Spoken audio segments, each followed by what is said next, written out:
आपण कुठेतरी गरीब होत चाललोय का? आपली परिस्थिती डाउन होत चालली आहे का? हो, बघा ना, याची व्हॅल्यू खूप आहे. पण प्रॉब्लेम कुठे येतो माहिती आहे?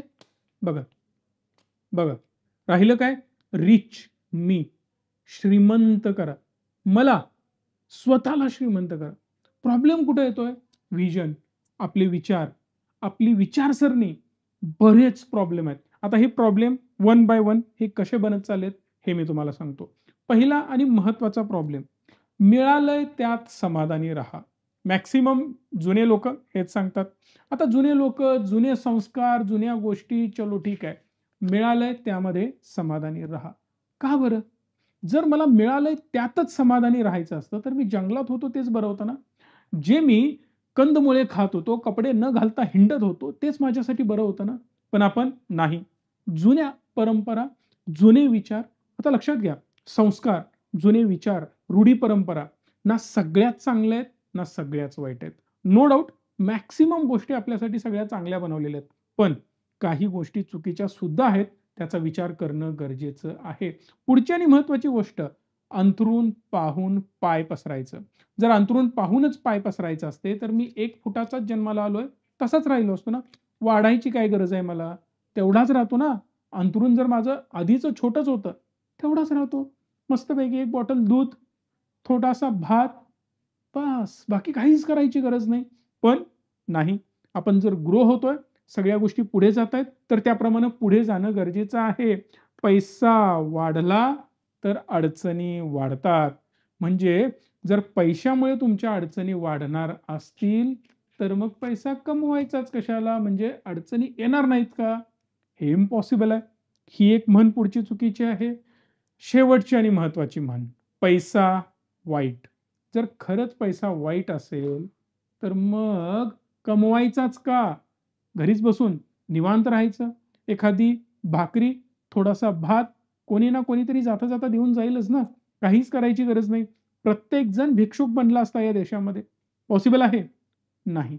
म्हणून थोडीशी विचारसरणी, थोडीशी मेंटॅलिटी बदलणं गरजेचं आहे. मला खूप वाईट वाटतं, जेव्हा मी मोठमोठ्या ऑफिसेसना व्हिजिट करतो, जेव्हा मी मोठमोठ्या ग्रुप्समध्ये जातो, तुम्ही प्लीज एक सर्व्हे करून बघा. मोठ्या लेव्हलवर बसलेले लोकं कोण आहेत? कंपन्यांचे सीईओ, सी-आय-ओ, मोठमोठे फंड मॅनेजर्स, मोठमोठे बँकर्स, मोठमोठे इंडस्ट्रियलिस्ट, असे किती महाराष्ट्रीयन लोक आहेत? विचार करा. डोक्यात मुंग्या यायला सुरुवात होतात. मी स्वतः काम करतोय कुठे? म्युच्युअल फंड इंडस्ट्रीमध्ये, स्टॉक मार्केटमध्ये, फायनान्शियल सेक्टर्समध्ये. जेव्हा-जेव्हा मी टॉप मॅनेजमेंटना, वेगवेगळ्या लोकांना भेटायला जातो, फंड्स मॅनेजरना मी भेटायला जातो, तेव्हा सगळी नावं अमराठी असतात. आता त्यांना मी बिलकुल दोष देत नाहीये. They are really great, really good. त्यांनी हार्डवर्क केलंय, मेहनत केली आहे. ते त्या लेव्हलला जाऊन बसलेत, हे ॲप्रिशिएट करायला पाहिजे. मी बिलकुल त्यांना नावं ठेवत नाहीये. प्रॉब्लेम कुठे आहे माहिती आहे? आपल्या लोकांमध्ये प्रॉब्लेम आहे. पैसा वाईट, वाईट, वाईट म्हणून जी बोंब झाली आहे ना आपल्या देशामध्ये, फंड मॅनेजर्स मिळत नाहीत तुम्हाला महाराष्ट्रीयन, मराठी माणसं. गेलेत कुठे? खूप अवघड गोष्ट ही. या गोष्टींचा जेव्हा मी विचार करायला लागलो, तेव्हा या सगळ्या गोष्टी डोक्यात माझ्या घुमायला लागल्या. अरे नेमकं चाललंय तरी काय? कुठे चाललोय आपण? कुठे नेऊन ठेवलाय महाराष्ट्र माझा? हे प्रश्न माझ्या डोक्यात यायला लागले. आणि आपल्या कुठं-कुठं चुका होतात, यावर मला आता बोलायचं आहे. ज्यामध्ये महत्त्वाची गोष्ट आहे सेल्फ कॉन्फिडन्स. कॉन्फिडन्सच नाही आहे, की मी काय करतोय? कसं करतोय? काय होणार आहे? काहीही माहिती नाही. कॉन्फिडन्स, अरे नको, धाडस करायलाच नको. बिझनेस केला कुठं काही झालं तर? बिझनेस करताना अपयश आलं तर? अरे नाही, थोडंसं प्रमोशनसाठी ट्राय कर ना. थोडंसं जबाबदारी वाढवून घे ना. ऑफिसमध्ये सगळ्या गोष्टी तुझ्या अंडर घेण्याचा प्रयत्न कर. नको. कुठे रिस्क घ्यायची? नोकरीच गेली तर? कॉन्फिडन्स नावाचाच प्रकार गायब होत चाललाय आणि पैसा बनतो. 100% बनतो. फक्त कॉन्फिडन्सवर नक्कीच बनतो, नॉलेजवर पण बनतो. ते पण मला तुम्हाला समजावून सांगायचं आहे. मेजरली प्रॉब्लेम कुठे आहे माहिती आहे का आपल्याकडे? तर money is not a problem. Problem कुठे आहे? तर आपल्यामध्ये सेल्फ कॉन्फिडन्स नाही. मनात एक सतत भीती आहे. हा सगळ्यात मोठा प्रॉब्लेम आहे. त्यामुळे पहिला सेल्फ कॉन्फिडन्स असणं गरजेचं आहे. थोडंसं त्यावर काम करायला सुरुवात करा आणि महत्त्वाची गोष्ट जी मी तुम्हाला आत्ता दाखवतोय ती म्हणजे गोल्स. जोपर्यंत तुमच्याकडे गोल्स हे नसणार आहेत, तोपर्यंत तुम्ही काहीही करा, काहीही उपयोग नाही. हे जे गोल्स आहेत, हे वर जाताना दिसतात. म्हणजे काय? ही एक शिडी आहे. छोटे गोल, मग मोठे, मग मोठे, अजून मोठे, अजून मोठे, अजून मोठे हे वाढत जातात आणि हे जे गोल्स आहेत, हे रुपयांमध्ये पाहिजेत, नंबर्समध्ये पाहिजेत. जी गोष्ट मेजर करता येत नाही, ती गोष्ट वाढूही शकत नाही. प्रत्येक गोष्ट, तुझं माझ्यावर प्रेमच नाही. कशामध्ये मोजणार आहात? मोजता येतं? नाही. आणि म्हणून त्यामुळे पोट कोणाचं भरलेलं दिसत नाही. कारण प्रत्येकाकडे प्रेमाचा अभाव आहे, राइट? सो इथं पण तीच गोष्ट आहे. एखादं गोल ठरवा ना, मला इथपर्यंत पोहोचायचं आहे. मला थोडंसं आर्थिकदृष्ट्या सक्षम बनायचं आहे. मला कोणावरही अवलंबून राहायचं नाहीये. माझं भविष्य आर्थिकदृष्ट्या माझ्या हातामध्ये असायला पाहिजे. या गोष्टी खूप इम्पोर्टंट आहेत. फक्त पैसा वाईट, पैसा चुकीचा, ही जी चुकीची धारणा आहे ना, ही डोक्यातनं काढून टाका. कारण मेजरली आम्ही टाटांना फॉलो करणारी लोकं आहोत. मेजरली आम्ही प्रामाणिक लोकांना फॉलो करणारी लोकं आहोत. आपल्याकडे गांधीजींचे विचार आहेत. आपल्याकडे भगतसिंगांचे सुद्धा विचार आहेत. पण तेही अग्रेशन जरी भगतसिंगांचं असलं, तरी सुद्धा ते चांगल्या गोष्टींसाठी होतं. आपले छत्रपती आहेत. त्यांचे विचार ऑलरेडी अग्रेशन बिलकुल होतं त्यांच्यामध्ये. संभाजी महाराजांमध्ये पण खूप चांगलं अग्रेशन होतं. खूप मोठ्या प्रमाणात त्यांनी लढाई लढल्या. एक सुद्धा लढाई हरली नाहीत. पण सत्यासाठी, चांगल्या गोष्टीसाठी. म्हणजे तलवारीचा वापर वाईट गोष्टीसाठी नव्हतो. समोरचे लोकं वाईट गोष्टीसाठीच करत होते. पण महाराजांची तलवार चांगल्या गोष्टीसाठी होती. विचार करा. पैसा असेल तर तो चांगल्या गोष्टीसाठी वापरताही येतो आणि आपण तिथेच अडकतो, की आपल्याला फक्त वाटतं पैसा वाईट आहे आणि हा जो माइंडसेट आहे ना, खूप डेंजरस आहे. भयंकर डेंजरस आहे आणि याच्या पुढची महत्त्वाची गोष्ट भारतात होत आली आहे. म्हणजे ज्या गोष्टी मगाशी मी सांगितल्या, त्या चुकीच्या होत्या. पण आपले संस्कार चुकीचे आहेत का? 100% नाही. महाराष्ट्रामध्ये मला ग्रोथ का दिसते? आपल्या लोकांची ग्रोथ का व्हायला पाहिजे असं मला का वाटतं? कारण प्रामाणिकपणा, प्रामाणिक संस्कार आपल्या रक्ता-रक्तात भिनलेत आणि त्याला आपण वापरतच नाहीये. कारण बिझनेस हा चांगल्या इथिक्सवरच बनतो. बिझनेस हा चांगल्या फंडामेंटल्सवरच बनतो. बरेच मोठमोठे उद्योगपती आहेत आत्ता या देशामध्ये, जे खूप चांगल्या मार्गाने काम करतायत. पण बरेच असे पण आहेत, वाईट मार्गाने काम करतायत. करत पण असतील. बट आपल्याला त्यांच्याशी काही देणं-घेणं नाहीये. आपल्याला एवढंच सांगायचं आहे यातून, की कुठलीही गोष्ट होते, ती प्रामाणिक मार्गाने सुद्धा होऊ शकते. प्रत्येक गोष्ट वाईट मार्गानेच करायला पाहिजे, असं बिलकुल नाहीये. म्हणून बिझनेस करायला पाहिजे. जर तुम्ही जॉब करताय, काहीतरी दुसऱ्या गोष्टी करताय, मल्टिपल अर्निंग सोर्सेस आहेतच ना. काम करा ना यावर. का तुमच्याकडे मल्टिपल अर्निंग सोर्सेस नाहीत? जर मी आज ₹10 कमवतोय, तर मी का अजून ₹5 कमवू शकत नाही? का मी अजून एखादा रुपया अजून एक्स्ट्रा कमवण्यासाठी प्रयत्न करू शकत नाही? का गोष्टी चांगल्या मार्गाने मल्टिपल वेजने आपण नाही कमवू शकत? याचा कधी विचार केलाय? बऱ्याच लोकांचं मी ऐकतो, "अरे, मला वेळच मिळत नाही. अरे, मी खूपच बिझी आहे." असं कसं पॉसिबल आहे? जर टाटा, बिर्ला, अदानी, अंबानी त्याच 24 तासामध्ये हजारो कोटीची कंपनी उभा करू शकतात, तर काही लाख रुपये आपण नाही कमवू शकत का हो? काही लाख रुपयांचा व्यवसाय मला उभा करता येणार नाही का? बरं यामध्ये तुम्हाला महत्त्वाची गोष्ट माहिती आहे? बघा, तुम्हाला दाखवतो. पहिला प्रॉब्लेम असतो सोसायटी. लोकं काय म्हणतील? त्या लोकांना काय वाटेल? अरे, हा चांगल्या घरातला मुलगा, वडापावची गाडी टाकली. हा चांगल्या घरातला मुलगा इन्शुरन्स एजंट झाला. हा चांगल्या घरातला मुलगा म्युच्युअल फंड डिस्ट्रिब्युटर झालाय. हा चांगल्या घरातला मुलगा एवढं सगळं सोडून YouTubeवर व्हिडिओ बनवतोय. या सगळ्या गोष्टी मी ऐकून बसलोय. विचार करा, जेव्हा माझं इंजिनिअरिंग पूर्ण झालं, चांगली नोकरी नव्हती, छोटा पगार. बरं ते करत-करत एक्सटर्नल डिग्री कंप्लीट करून जेव्हा मला चांगला जॉब लागला, नुकतंच लग्न झालं, बाळ लहान होतं माझं. मुलगी माझी छोटी होती. हार्डली काही महिन्यांची. त्यावेळेला मी नोकरी सोडून धंद्यात उतरलो. विचार करा, लोकांनी अक्षरशः तोंडात शेण घातलं होतं. आणि याच्या वरचा कहर, त्यानंतर मी काही वेळेतच YouTubeवर पण दिसायला लागलो. फेस रिव्हील केला मी. लोकांना वाटायला लागलं हा मूर्खच झालाय. म्हणजे कामधंदा सोडून 70-80 हजार लाख रुपयाची नोकरी सोडून कोण मूर्ख माणूस YouTubeवर व्हिडिओ बनवतो? आता त्यांना मार्केट ना समजत होतं, ना ट्रेडिंग समजत होतं. त्यामुळे या सोसायटीच्या नादाला लागायचं नाही. आज हेच सगळे सोसायटीवाले ना असतात येतात. "संकेत जरासं भेटायचं होतं. वेळ आहे का तुझ्याकडे?" बरं ठीक आहे. म्हणजे मी त्या घमेंडीत वगैरे नसतो. "अरे, तू मला असं म्हटला होतास. बोलेगा नहीं मैं, काट के रख देगा." मी काही साऊथचा सुपरस्टार नाहीये. असू दे. त्यानी तसं वागलं म्हणून मला तसं वागायची गरज नाहीये. पण एक सांगतो, सोसायटी ढोलकी आहे. या बाजूनं पण वाजते, त्या बाजूनं पण वाचते. जे लोकं तुम्हाला नावं ठेवतात, तेच नंतर म्हणतात, "अरे, मी तर सांगितलं होतं, हा माणूस खूप मोठा होणार आहे."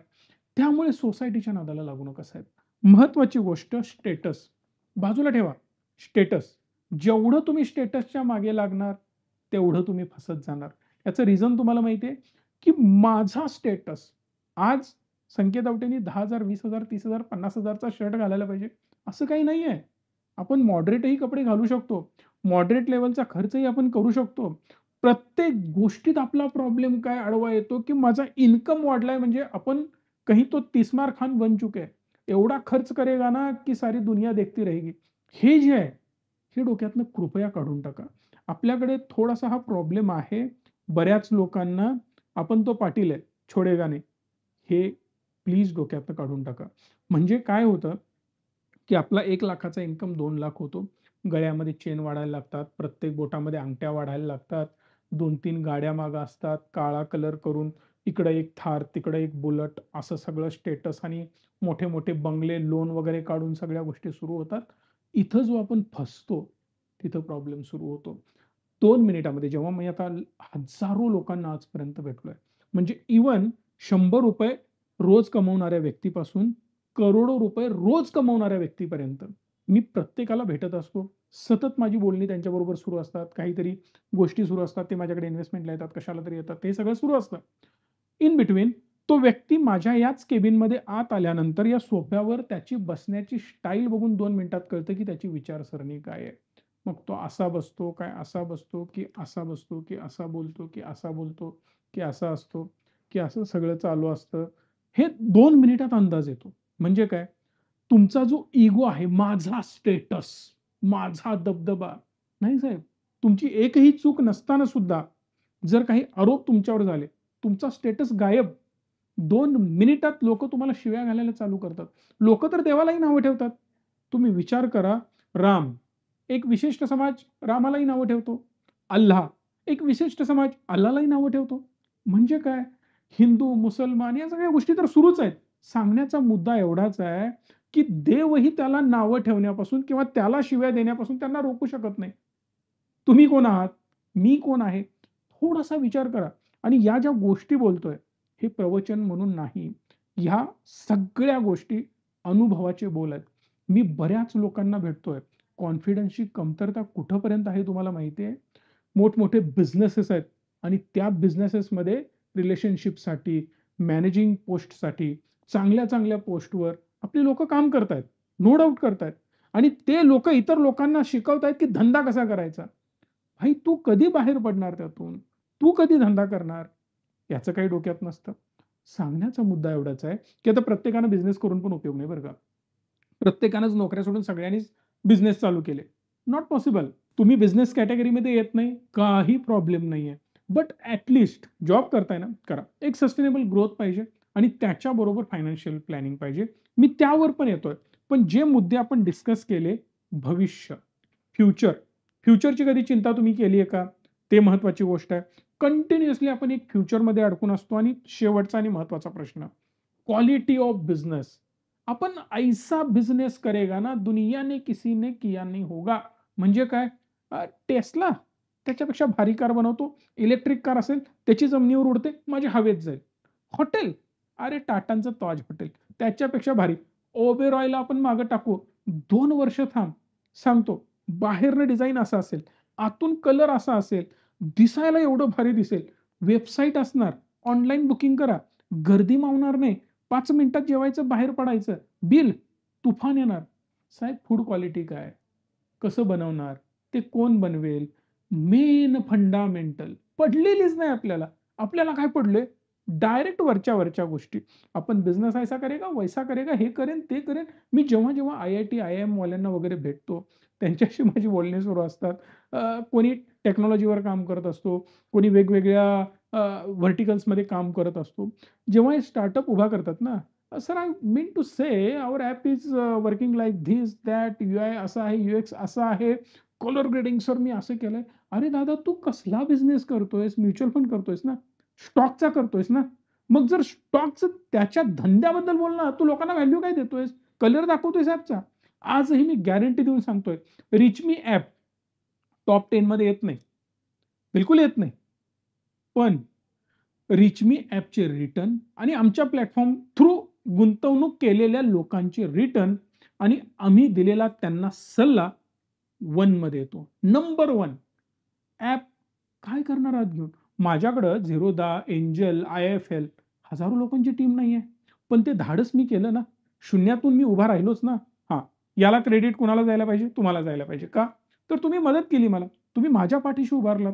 तुम्ही मला म्हटलात, की नाही हा जो सांगतोय ना, ती खरी गोष्ट आहे. मी याचं ऐकणार आणि याच्यामुळे माझ्या आयुष्यात काहीतरी बदल झालाय आणि त्यामुळेच या गोष्टी शक्य झाल्या. म्हणून मला तुम्हाला काय सांगायचं आहे, जेव्हा एखादा बिझनेस तुम्ही करता, विचार करा आपला मित्र आहे, जवळचा व्यक्ती आहे, व्यवसाय करतोय ना, एखादा रुपये वस्तू महाग जाऊ दे, त्याच्याकडनं जाऊन घ्यायची. वस्तू घ्यायची आणि नंतर 4 शिव्या घालायच्या. नालायक आहे म्हणायचं, त्याच्यापेक्षा ₹1 तुझ्याकडे महाग मिळतंय, लवकरात लवकर रेट कमी व्हायला पाहिजे.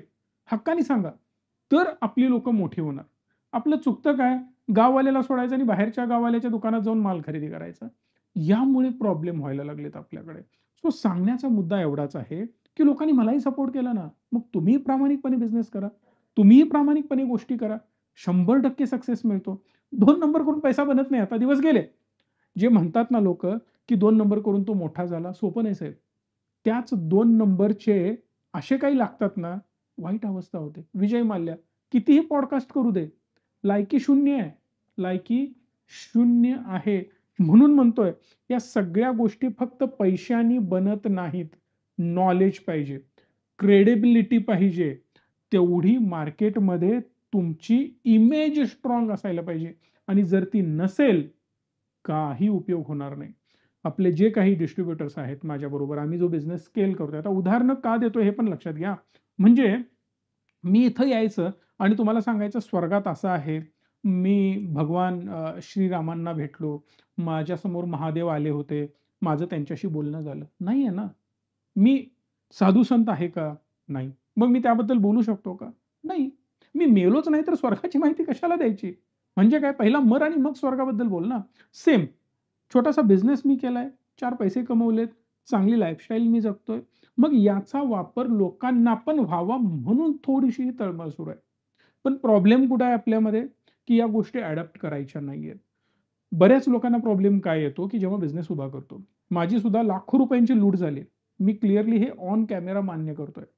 काही गव्हर्नमेंट ऑफिशियल्स आहेत, चुकीच्या मार्गाने तुमच्या मागे लागतात, मग पैसे काढायला लागतात. आपण घाबरून त्यांना 4 पैसे देतो वगैरे, वगैरे होतं. पण जेव्हापासून मी वाचनाचा व्यासंग वाढवला, मी माहिती घ्यायला सुरू केली, टाटांबद्दल मी वाचलं किंवा जे-आर-डीबद्दल मी वाचलं. बऱ्याच गोष्टी मी शिकत गेलो आणि त्यानंतर मला कळायला लागलं, "अरे यार, ह्या नालायकांना घाबरायचं का आपण? आपण तर प्रामाणिकपणे बिझनेस करतोय. कायदा नावाची काहीतरी व्यवस्था आहे. थोडासा त्रास होईल. गोष्टी एवढ्या सहजासहजी होत नाहीत.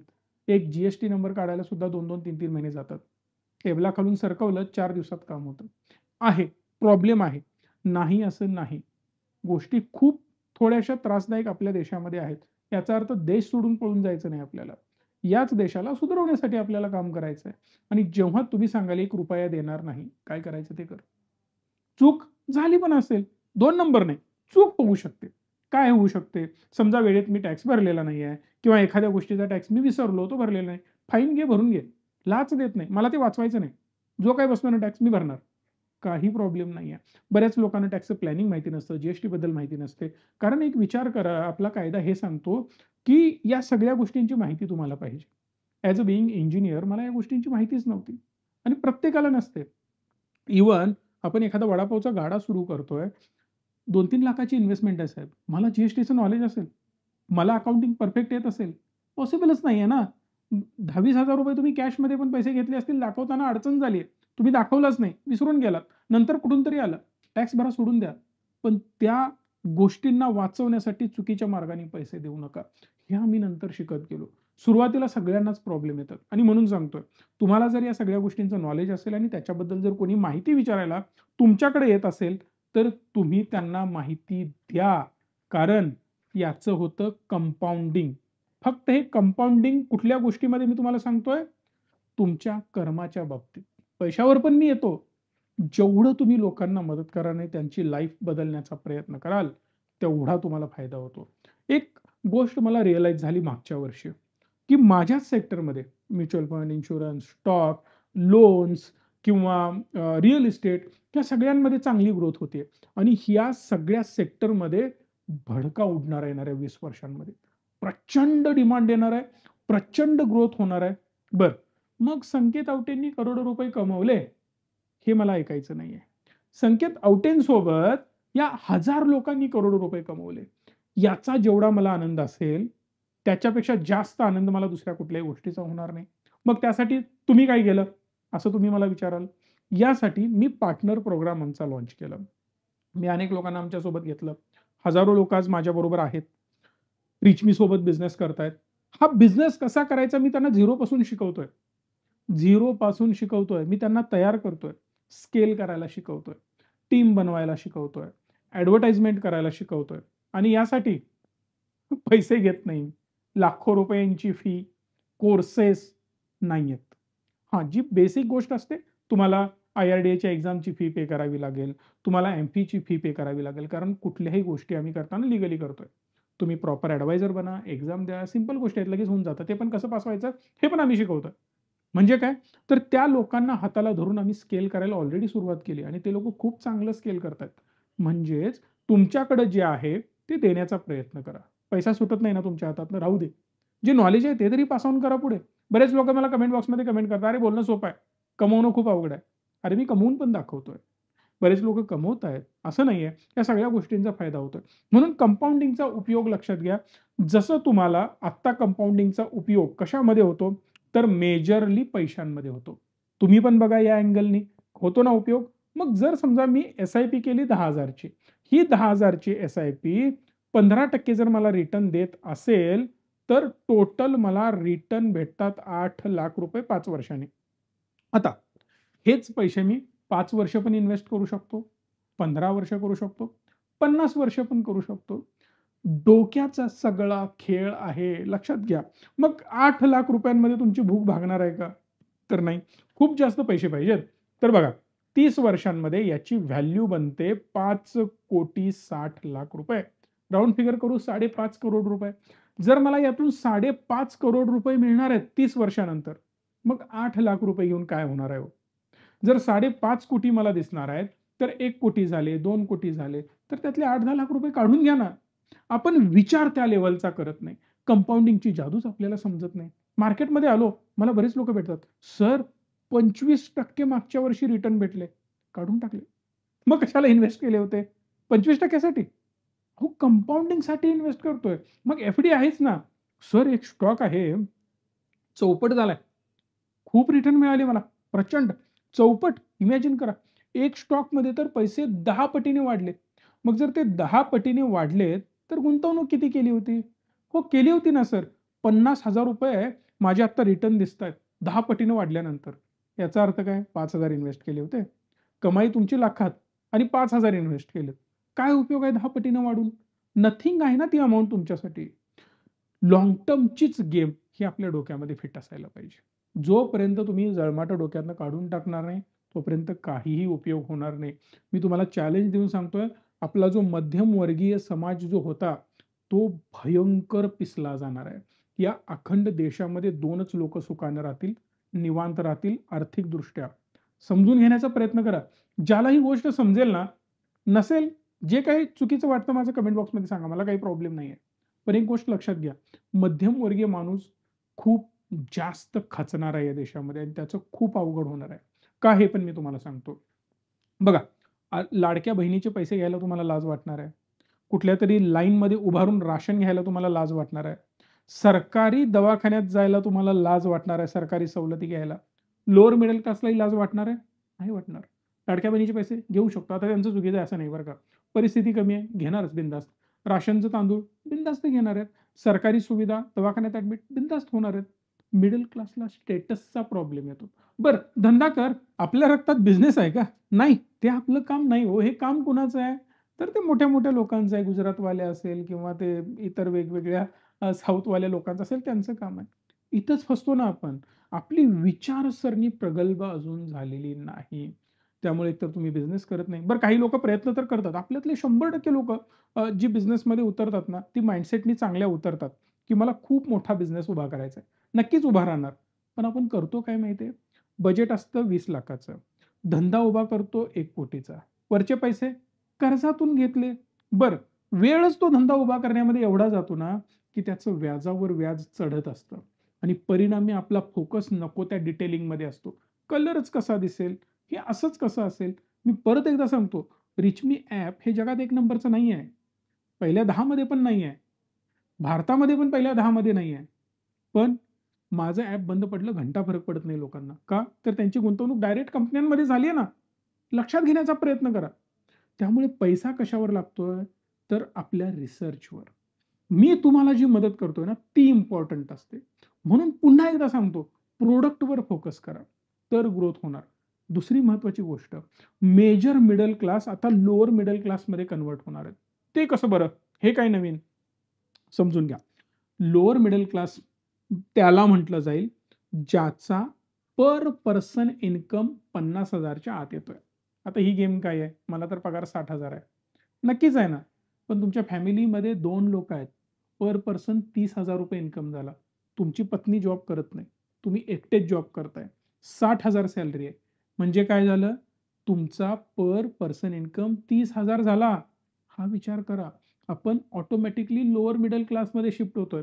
आता हा फॉर्म्युला कुठनं आणला? ही नवीन काय जादू? इन्फ्लेशन. महागाई वाढतेय. जेवढी महागाई वाढते त्या तुलनेमध्ये तुमचा पगार वाढत नाही. हे नोटीस केलंय तुम्ही? थोडा विचार करा. हे नोटीस केलंय का? नसेल. औषधांच्या किमती दरवर्षी 15% वाढतात. 5 वर्षाला महागाई डबल होते औषधांची. आज ऑपरेशनचा खर्च ₹1,00,000 आहे. तोच ऑपरेशनचा खर्च 5 वर्षांनी ₹2,00,000 होणार आहे. आज पगार किती आहे तुम्हाला? 20,000 आहे. 5 वर्षांनी 40 होतो का? 5 वर्षापूर्वी तुम्हाला 10,000 पगार होता म्हणून तो आत्ता 20,000 झालाय का? पगार डबल होत चाललाय का? नाही होत आहे. मग तुम्ही मिडल क्लासमध्ये सुद्धा राहणार नाही. समजून घेण्याचा प्रयत्न करा आणि या गोष्टी जोपर्यंत तुम्हाला समजणार नाहीत ना, तोपर्यंत प्रॉब्लेम अजून वाढत जाणार आहेत. सो मला काय करायचं आहे, तर मला फोकस करायचा आहे माझ्या फायनान्शियल ग्रोथवर. चांगल्या प्रकारे गुंतवणूक करा, लाँग टर्मचा विचार ठेवा. जेवढ्या जवळचे विचार ठेवून तुम्ही मार्केटमध्ये याल तेवढे फसत जाणार. मी हात जोडून तुम्हाला विनंती करतोय. मार्केटमध्ये येऊ नका, जर तुमचा लाँग टर्मचा गोल नसेल तर. उलट तुम्ही तिथं फसणार. मार्केट जर खाली गेलं तर परत म्हणणार, "अरे, अरे, मार्केट वाईट असतं, इथं गुंतवणूक करायला नको." कारण तुम्ही शॉर्ट टर्मचा पैसा त्यामध्ये टाकलेला असतो. ट्रेडिंग करता, लेफ्ट अँड राइट ऑप्शनमध्ये पैसे उडवता, ते क्रिप्टोमध्ये जाऊन कोणाला तरी पैसे देता, तिथं जाऊन पैसे उडवता. चांगल्या मार्गाने, शांत मार्गाने निवांत पैसा बनतो आणि तो बनतो. जास्त मला बिलकुल नाही बोलायचं आहे. फक्त हा शब्द लक्षात ठेवा, रिच मी. माझा ब्रँड आहे म्हणून नव्हे किंवा मी सांगतोय म्हणून नव्हे. हा शब्द खूप महत्त्वाचा आहे. अफर्मेशन दडलंय यामध्ये. अफर्मेशन म्हणजे काय?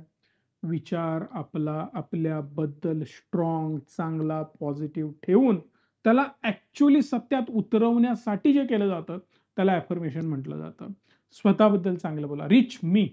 मला श्रीमंत करा. म्हणून मी त्याचं नाव माझ्या कंपनीचं तसं ठेवलंय, की प्रत्येकाची थॉट प्रोसेस मला श्रीमंत व्हायचं आहे. आणि पुन्हा एकदा सांगतोय, हे हत्यार आहे. त्याला चांगल्या पद्धतीने वापरायचं की वाईट हे तुम्ही ठरवायचं आहे. पैशाबद्दल ज्या लोकांचे वाईट विचार आहेत, ऑब्व्हियसली तुम्ही विचारच वाईट करताय, गोष्टी वाईटच होणार. ज्यानं पॉझिटिव्ह विचार ठेवलाय, 100% त्याच्यासाठी गोष्टी पॉझिटिव्हच होणार आहेत. तुम्हाला कुठलीही मदत लागू दे. नो इश्यू तुम्ही कॉल करू शकता. एक डिस्क्रिप्शनमध्ये मी तुम्हाला लिंक दिली आहे. इथपर्यंत तुम्ही थांबलाय ना, मी चॅलेंज देऊन सांगतोय. तुमच्या आयुष्यात येत्या 2 ते 3 वर्षांमध्ये बदल लिहून ठेवायचं. आज आमचे क्लायंट का हलत नाहीत तुम्हाला माहिती आहे? जेव्हा मार्केट पडतं, जेव्हा प्रॉब्लेम येतात, जेव्हा अडचणी असतात, स्ट्राँगली पाठीशी उभे असतो आम्ही. आम्ही सांगतोय की नेमकं काय होणार आहे आणि तुम्हाला काय करायला पाहिजे. त्यामुळे ते थांबू शकतात. ज्या लोकांनी कुठूनतरी कशातरी इन्व्हेस्टमेंट केलेत, त्यांचा प्रॉब्लेम काय होतो तुम्हाला माहिती आहे का? जेव्हा मार्केट डाऊन येतं, व्होलॅटाईल होतं, सांगायला कोणी नसतं, मदतीला कोणी नसतं. कुठलाही ऑनलाईन प्लॅटफॉर्म त्यांच्या मदतीला येत नाही. इथं आम्ही त्यांना सांगतोय, काय करायला पाहिजे. सिच्युएशन काय आहे? बाहेर पडायचं, वाढवायचं, थोडं काढायचं, काय करायचं?